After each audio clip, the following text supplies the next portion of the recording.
Hello again. Here is training number 8. Ooh, we're already at number 8. That's so fun.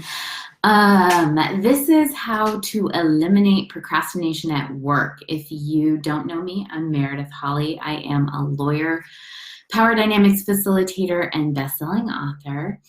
And I'm committed in the next 30 days to do 30 mini trainings about new concepts, new tools that I've seen work with my clients to help you create a healthy workplace culture.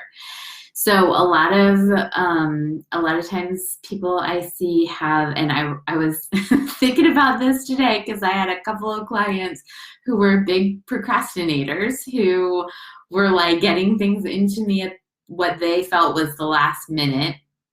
And it was just interesting to watch how anxious they were about getting something in at the last minute and the stress and guilt that they had around it. And it was kind of a made up deadline even. So they could have done it last week. They could have done it months ago, each of these things that they're talking about, and they didn't do it.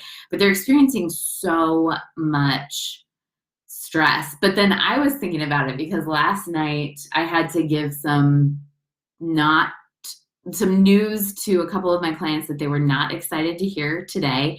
And last night I was just feeling dread about it. I was like, oh my gosh, they're going to be so upset. And it's not even bad news. They just particularly didn't want to hear this news. It was like about a rescheduling of something. And so I was just dreading it. And then I woke up this morning and I all of a sudden felt all this certainty about what I needed to do to tell my clients to help them understand what the process was and what we needed to do through their claims. And so these are clients that have legal claims.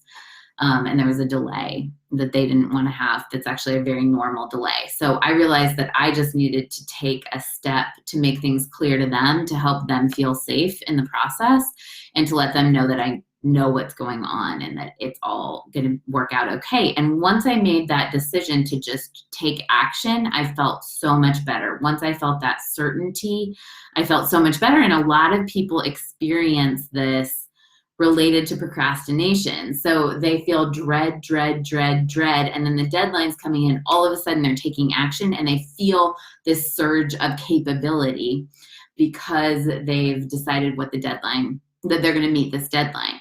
And so a lot of people say that they work best under pressure, right? Because they have this experience of dreading getting the project done and then shifting to having more problem with not getting it done than getting it done. And so they get it done all of a sudden and they feel really good about it. So the problem that happens is that we're feeling all of this dread ahead of time, right? Like we're feeling all this dread, and then all of a sudden the consequences of not getting the thing done sound worse than the getting it done sounds, right? We do this with like big projects. And so this is one tool that I've actually used, particularly with a friend of mine who's a big procrastinator, in order to use that procrastination skill set in your favor instead of using it to feel dread and feel terrible ahead of time. So the reason that we procrastinate is that we have a project and we're having a thought about the project that's creating dread or creating fear, and then the action we take is avoidance, right? So we avoid the project because we have a thought about the project. Then as we get closer to the deadline, we have a thought about the deadline that makes the deadline scarier than the project, and so we get it done.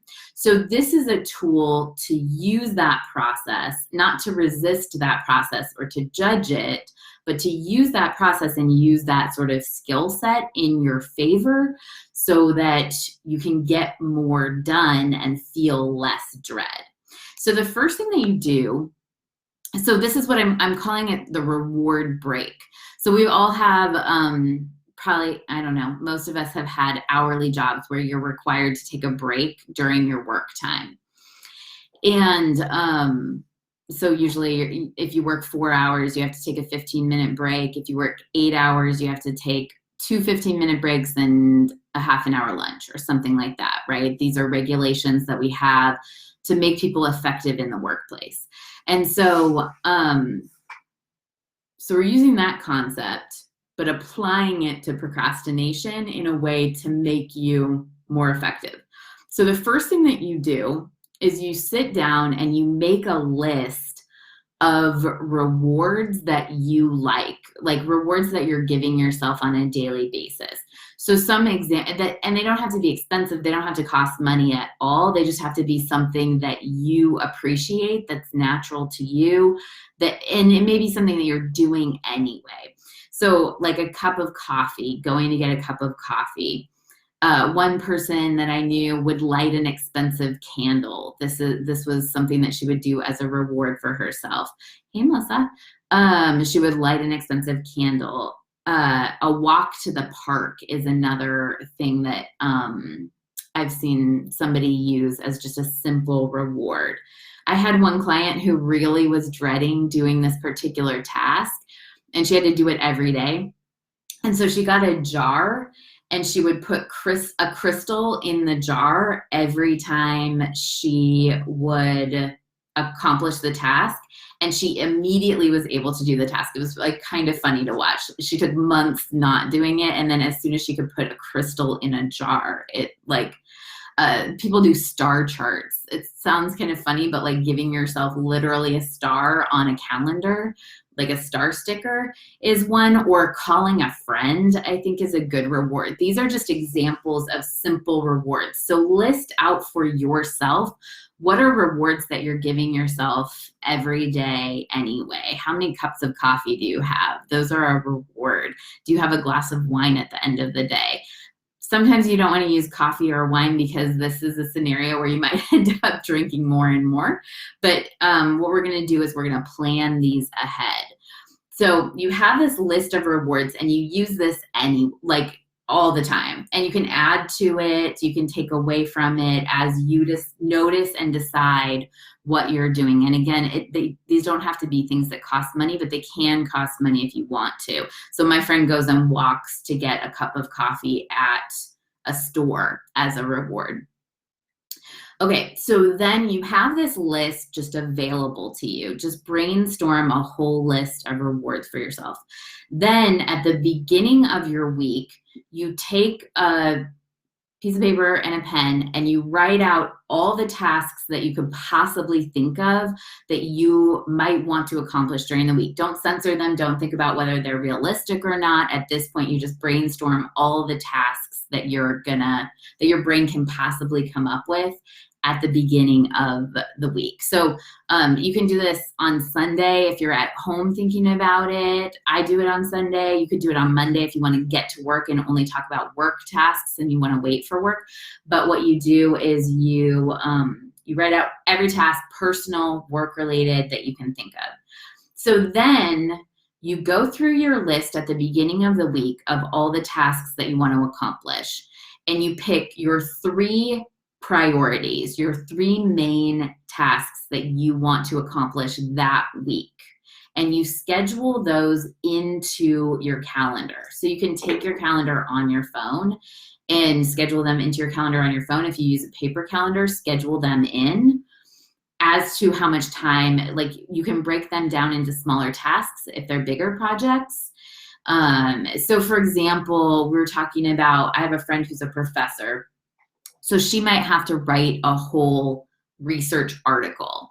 She's not going to put the research article onto her calendar. She's going to put one section onto her calendar or one part of the research onto her calendar. So you put the small steps that are going to lead to the larger goal on the calendar.